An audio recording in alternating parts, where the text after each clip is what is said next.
Lynette is the first permanently free character from Genshin Impact's Fontaine era. As an Anemo character, and as a character with unique Ousia alignment on her skill, players of all levels of competence will be able to utilize this gift from Hoyoverse. This guide will offer guidance on team building, the best weapons and artifacts, and what constellations to aim for if you decide to use Lynette to her full potential.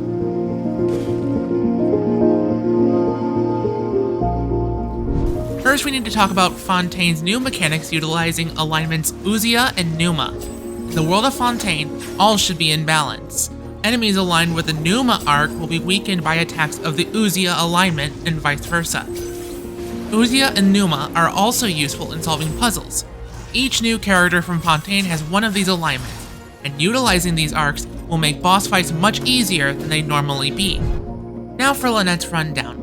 Lynette, for the vast majority of players, is a sword-wielding support character focused on buffing teammates and debuffing enemies with the 4-piece Viridescent Venerer artifact set, which reduces enemy resistances to swirled elements. In order to use her Elemental Burst, the highest power part of her kit consistently, she'll need quite a lot of energy recharge, at least 200%, but usually between 220 and 230%. Adding more Anemo characters to your team, or equipping Favonius weapons to multiple teammates can lower this requirement. Luckily, the Favonius sword also gives the wielder more than 60% energy recharge, and you start at 100%. This means you'll only need 60% more energy recharge between your artifact main stats and substats. Once you meet these needs, you can invest your stats into attack percent, Anemo damage percent, and crit stats. This build is general use and is especially effective in freeze teams with Hydro and Cryo characters and Bennett Xiangling teams.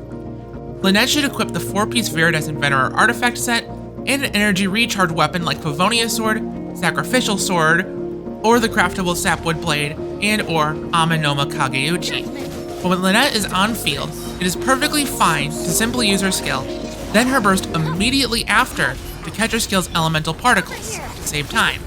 Then you can swap to other characters.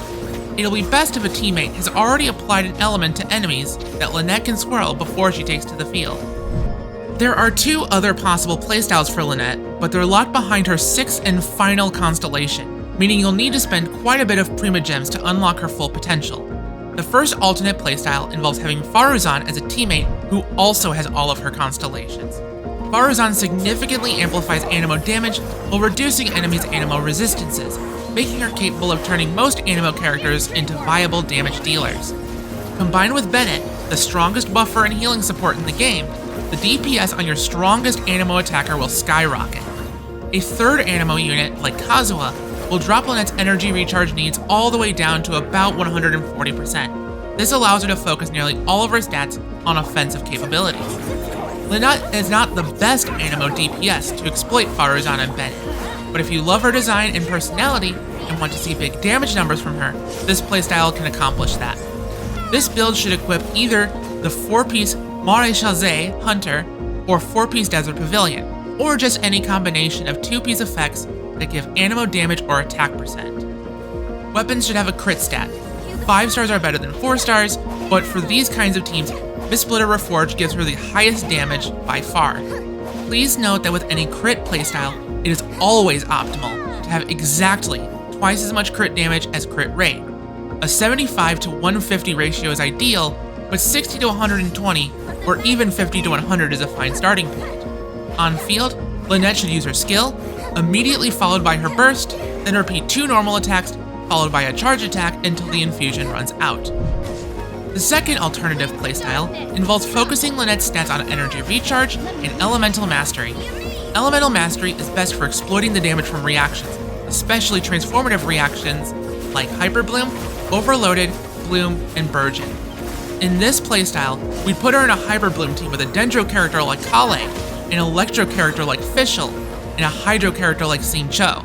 We'll be utilizing the incredibly potent Hyper Bloom reaction, which combines Dendro and Hydro to create a seed on the field, while applying Electro to the seed, converts it into a powerful homing attack, scaling with the character's elemental mastery. While normally, an Electro character heavily invested in elemental mastery will trigger the Hyper Bloom reactions, there are some ways in which an Anemo character can do this if your Electro character's attacks don't detonate the seeds.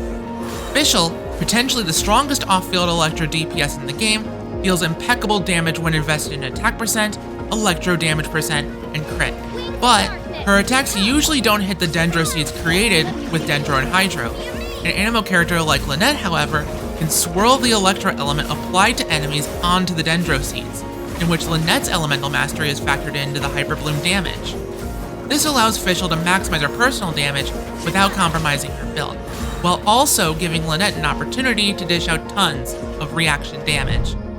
For this playstyle, Lynette should use either 4-piece Gilded Dreams, 4-piece Flower of Paradise Lust, or 4-piece Viridescent Venerer, and should equip Energy Recharge or Elemental Mastery weapons.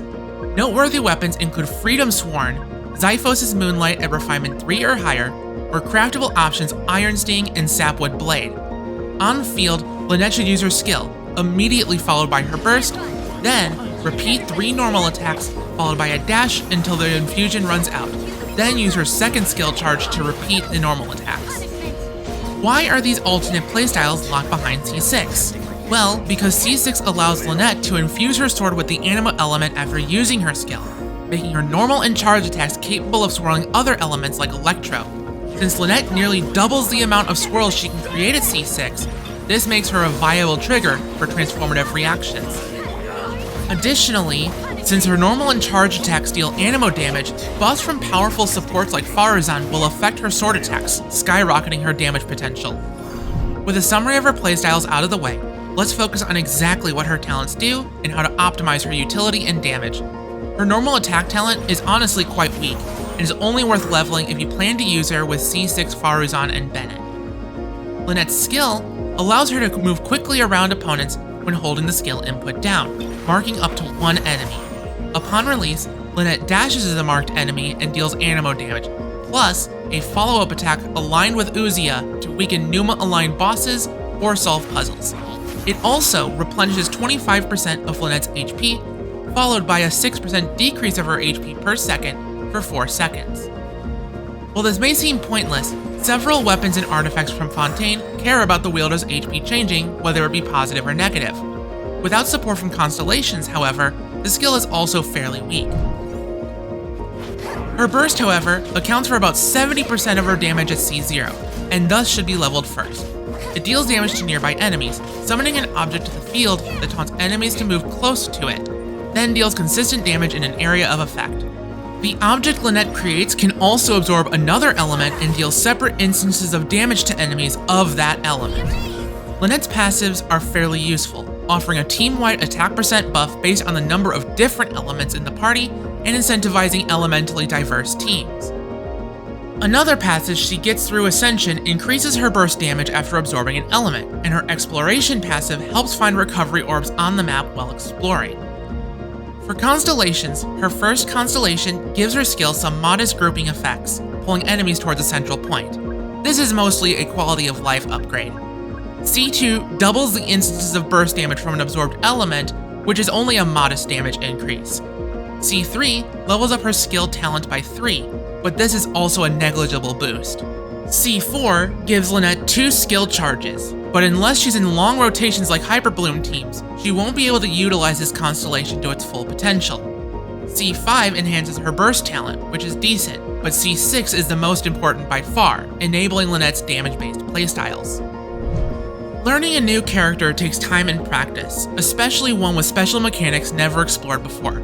Lynette will be most useful for free-to-play players since everyone gets her for free after reaching Adventure Rank 25, but seasoned players may prefer other Anemo supports like Kazuha and Sucrose instead. Nevertheless, Lynette makes herself a great asset for exploration in a variety of playstyles, with most of her weapon options being fairly budget-friendly. For more information on Lynette, make sure to head on over to IGN's Genshin Impact Wiki for the full written version of this build guide. And of course, for everything else video games, stick with IGN.